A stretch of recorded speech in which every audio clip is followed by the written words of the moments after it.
latest story, an in-depth interview with Damian Lillard, I reveal in this offseason, we all know the offseason where he was contemplating if he was going to leave Portland.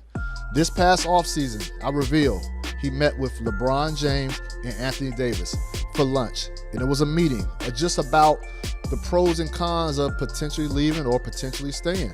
He met LeBron at his house in Brentwood.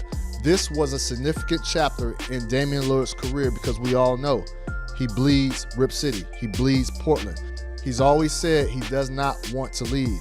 Well, a few months ago, he contemplated that, and it was real serious. He was not thrilled at all about losing in the first round.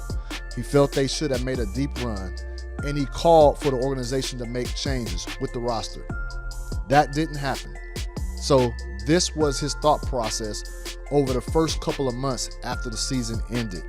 He wouldn't have taken that meeting with LeBron James if he was in a more happier state. So this just showed you just the mindset of Damian Lillard and how very real it was in him determining if he was going to leave Rip City. After that meeting with LeBron James, Damian Lillard still had reservations about joining an outside team or a super team. He made that clear to LeBron James. What changed Damian Lillard's mind? What got him to recommit to Portland? A couple of things. First of all, Chauncey Billups. That's where you have to give the president of basketball operations, Neil O'Shea, you got to give him props for bringing on Chauncey Billups. Damian Lillard loves Chauncey. We talked about his relationship with Chauncey, how it's grown, and how they have some of the same talking points and same beliefs on the court and off the court. So this is an individual that he believes in and really believes that he's going to be a great, valuable coach in this league. Now, the other aspect was Giannis Antetokounmpo. Look, I reported this last year, but the fact that Giannis was going to work out with Dame, something he doesn't do with any other player, speak volumes.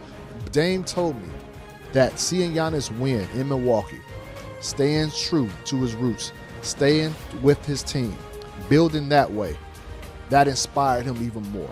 And so the aspect of Chauncey Billups' arrival, Giannis doing it in Milwaukee, where people say you can't build championship teams in small markets, that gave Dame a little bit more reassurance that he can pull it off. And he told me, I would just cry if I won. Same dudes in the same Oakland Athletic League. Was you cooking them dudes?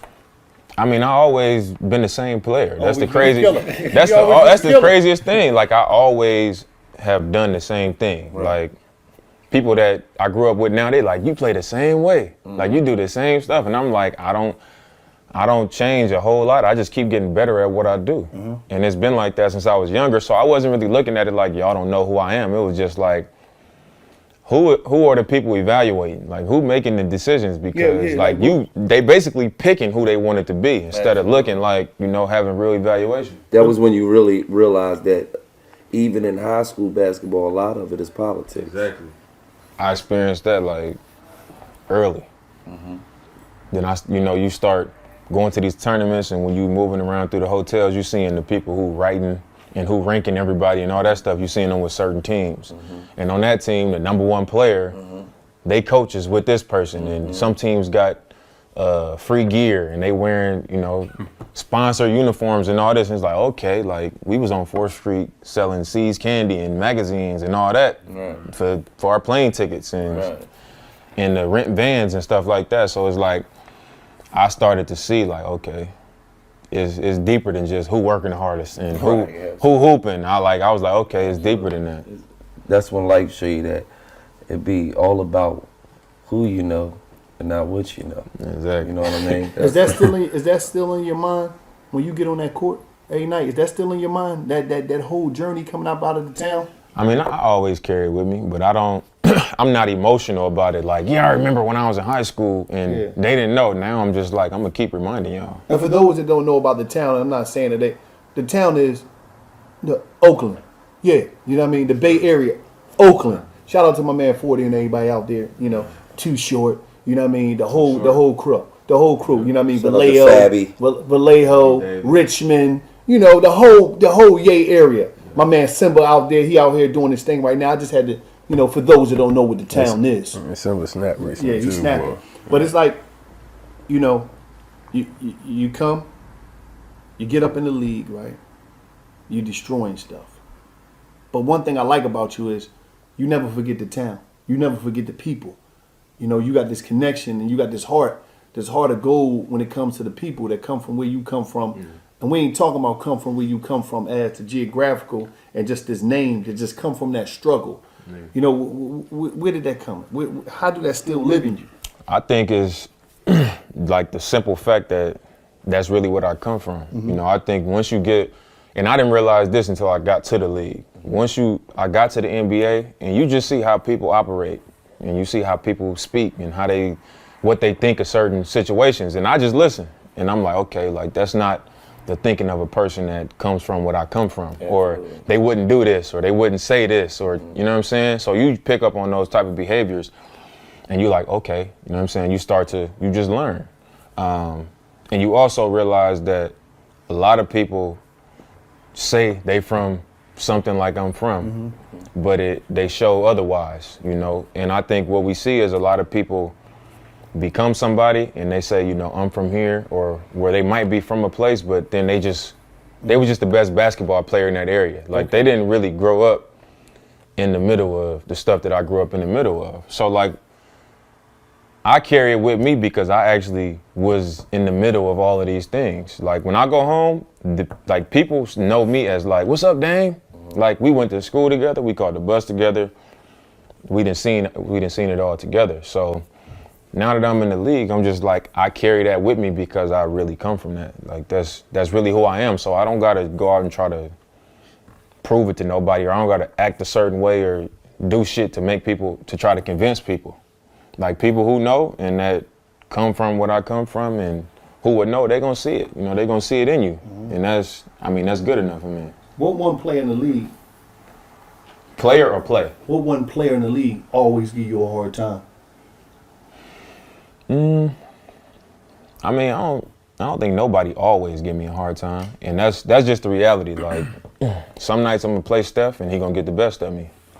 But it ain't gonna just be every time I play him, he gonna get the best of me. Same thing with Russ or CP or one-on-one you Kyrie. Russ. I'm taking myself in one-on-one versus whoever. And I expect everybody to take themselves. Let me ask you this question. Who's that one or maybe two people or maybe three people in the league that it ain't no personal beef, but we beef on this court? And tonight, they gotta die. Tonight, you dying tonight. I'm going to do everything in my power to cook your ass tonight. We playing them tonight? Oh, such and such, we playing such. I know you gonna be guarding me. Yeah. I know you gonna be talking hella shit. I'm gonna cook your ass tonight. I think the obvious one is Russ. And me and Russ is cool. Yeah. Like we actually cool, but when we get when y'all lead off the court, everything once we get off the it's not personal. Right. But it's like once we get on the court, I don't know what it is. Like we just bump heads on the court. Right. And I think part of that is like he come after me because he know I'm gonna be the one that's like I'm not going nowhere. Right. I'm coming right back at you. Right. So I think it's more of a respect thing, but I would say Russ number one. Number two, I'd probably say Pat Beverly. Because that started before he was even a starter. Like he was. But the thing, Pat Beverly is not gonna really come back at you like that. It ain't. But it's not that he gonna give you 40. No, it's not him coming back at you. He gonna challenge you. Right. And it's like he gonna be physical. He gonna foul. He gonna talk. He gonna complain to the refs, and he gonna be there the whole game. He don't care like how bad it look. No, it don't get in my head. It wake me up if anything. Like it make me even more on point when I'm like dealing with somebody that I know like he said, I know he ain't gonna give me 40, but like he just trying every little way to make my life hard. He trying to take me out of being who I am. So it just put me on my toes a little bit. And that started before he was a starter. He was just like coming off the bench in Houston and they'll put him in, he'll pick me up full court, elbowing. Like I don't get texts, but with him, we got like 3 separate situations where we got double texts. Cause it's like, from jump, he'd come in testing me like, oh, you got the wrong one. And I'd be like, no, you got the wrong one. Like, I'm the right one. Like, I don't look the part, but I fit the part. That's how I feel. Like, wherever it's at, I'm willing to go there. So, but it's not personal with him either. Like, it's literally on the court. So Just you got to get cooked tonight. It's gonna be what it's gonna be. Absolutely. So I would say Russ, Pat Bev, Paul George. Me and him don't have no. Me and Paul George. This is the thing. Me and him don't have no kind of back and forth history. Like the only history we have. No, we got that. The only history we have is when I hit the shot on him against OKC, and then when we all got into it in the bubble. But I mean, to me, that ain't nothing. Like I've only said the truth. I ain't said nothing other than the truth, so that ain't like no back and forth to me, at least. Yeah, but that how did that walk-off feel? I just need to know. No, that was epic, bro. I don't think it's a walk-off shot in the history of basketball that was like that. Like you got Jordan, then you got Kobe emulated him. And then you got Brian when he didn't really think it was going in. Then he went in and he lost his mind. And you know what I'm saying? You got Ray Allen in the corner. But to hit it from 40 feet and then. That shit was gangster. Then your homies jump all on you. You still ain't smiling. Just, Yeah. Weren't your sister in the crowd or you like? My sister was right there on the court, and my brother. like, Yeah, they was right there. How did that feel? No, it felt good. That was just like, it was a lot of back and forth shit in that series. Like, we won the first 2 games, and we went to OKC, and then they beat us in game 3. Like, they was dunking at the end of the game. You know when you up and the game over, like at the buzzer, PG dunked at the buzzer. They was talking shit the whole game, and we was saying our shit too. Like, we was talking shit back. Like, CJ probably the most trash talking player I'd never played with, but CJ McCollum? Yeah. He be talking crazy? What? What? Y'all have no idea. So they won game 3, so it was like, and then after the game, it was a lot of back and forth through post-game press conferences. They said, this person said this person said that. End of the game, Dennis Schroeder was like, ain't no Dame time today. There was a lot of, like, everybody was all in. So once we got to game 5, we won game 4 the next game in OKC. We get to game 5. And at that point, it was like, they got to go. Like, if we get them tonight, this going to hurt. So really, once we got to the end of the game, and they was up like 15 in the 4th, and we came back, and once I saw we had the last shot, I was like, this gonna hurt. Like, if we get them out tonight, this gonna hurt.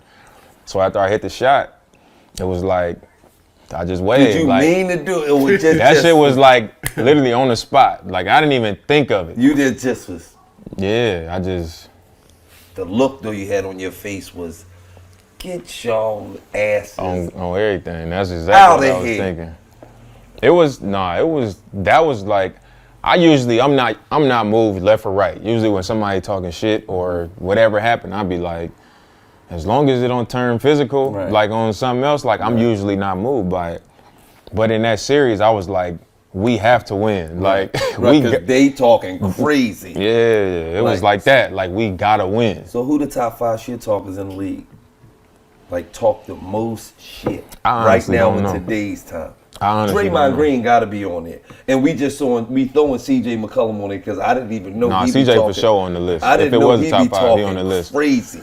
I really don't know because Russ. I just named 3 of them: Draymond, Russ, and CJ McCollum. Draymond, Russ, CJ. And I just know them because you can see them talking. Just like you can see. I can't see CJ. But I really don't know because I don't be listening. I swear to God. You zone out. You gonna. I don't be listening. So how did you hear Paul George and Russ in that series? Because they was directly talking to me. Like, we was like, I remember at one point in game 3 at OKC, I'm dribbling the ball up, and Russ is dribbling the ball up, and I'm guarding him, and we're literally talking shit to each other. Like, when he bringing it up, I'm like, why you switch? And he like, nigga, ain't nobody running, and something. We literally going back and forth. So like, then I was engaged in it, but usually like somebody hit a shot on me, I'm going back to get the ball. I'm not like looking to see like who said something. I'm just like, oh, he made a shot. And usually that's when it take place. But like, I really don't know because I don't be listening. Unless somebody come right in front of me and be like, or say something, I usually don't know. Growing up, right, outside of the Bay Area, who did you listen to? Hip hop. What is it, some stuff that people would say, damn, you was listening to that? They would be like shocked of. I mean, obviously I had all the Bay Area. That was right there. Outside of that. I was more like East Coast. Like I like East Coast like bars and like rapping. And I always like Big Pun. I like Biggie, Pac, my favorite all time. Even he East Coast and West Coast. Andre 3000. Okay, Dre. Juvie was hot in Oakland when I was growing up. Oakland on fire. Gil used to be what's the name, roadie. Like he used to do assistant work for Juvie on Cash Money back then. Blunts and all that stuff. I know. I'm just saying that was his job. He'd go I know about Gil. Go get his drinks, his snacks. No, he used to handle their writer. He was for Juvie. All right. You know what I mean? I'm just saying that was your thing. It's cool. You trying to put smut on my name. I ain't saying that. I really listen to a lot of East Coast though. Okay. Yeah. Basically like Wu. Like who? Wu-Tang. Oh yeah, I fuck with Wu-Tang. Okay. Now, when it's music, you going into that studio, what is your process? You write or you come in here? What did you do? No, I write. So usually what he's pro for writing. He always, no, you gotta write. Everybody be like, I don't write, but I don't know what that means. Like, is it a freestyle or you just like record and then you think of something while you in there? Or whatever? See, when they say they don't write, that's really a lie. Like I don't write it down, but I'm still doing the same process as if I write. All you're doing is, if I come up with a line, right?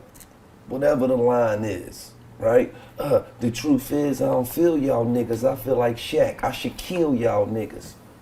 All you doing is saying the line over in your head. Oh yeah, okay. The truth is, I don't feel y'all niggas. I feel like Shaq. I should kill y'all niggas. The truth is, I don't feel y'all niggas. I feel like Shaq. I should kill y'all niggas. I keep the, and then you just add on to it. It's basically like writing. So you're writing it, but you're just remembering what you say in your head. It's not like, oh, I just go in the booth and I rap the first thing that come to my head and then I add. No, you're writing that shit down. That's what I figured. It took you an hour to sit there and do the shit.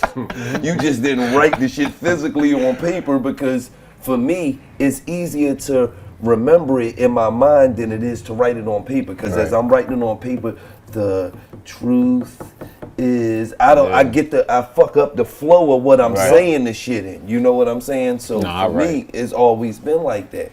But to all the people, I don't write. You're right. I figured that's what they meant by I don't write. Right. Because I know ain't nobody just freestyling and coming up with a hit. But absolutely. Now on 2K21, right? Who do you play with? I don't play with nobody. I play my career. Y'all be doing my career on the game? Y'all ain't never? That's all I do. I don't play against nobody, none of that. So my career, basically, you start off in high school. You create a player. You start off in high school, and based on how well you play in high school, like schools recruit you, you pick a college, and you play 10 games in college. And depending on how well you do in college, then that's how high you get picked in the draft. What? I ain't never heard of that. And then when you get picked, you come into the league and you coming off the bench and you basically trying to work your way into the starting lineup and you basically trying to become a star. So it's like the whole process. I just enjoy that process. So that's the only thing I do in the game. I'm talking about before you was in, when you played, before you was even in the league, you played, right? But I was playing the same shit. The only reason I play 2K is my career. Because I just enjoy that process of like, like that I didn't rise. know nothing about it. I gotta make me a player. See, you're gonna be glued to it. You're gonna be on the You gotta go into the park though. I mean, on the new one, you gotta play in the park so you can get access to everything else. But before that, I play in the park sometimes. Like he'd get me to play in the park, but I never do that shit by myself. Now let's talk about that process, because you just spoke real highly about the process. Like basically, you enjoy the process. There's a young cat out there. There's a bunch of them. Young. Yeah. They live in North Philly, Harlem, New Orleans, Zone 6, Compton, Oakland, wherever. They all over the country. And they want to be you one day. They want to be Dane. Tell them how to get there. I think the number one thing I would share with them is, for one, just to have character. Like, be a solid person, work hard, care about yourself. You know what I'm saying? And that don't mean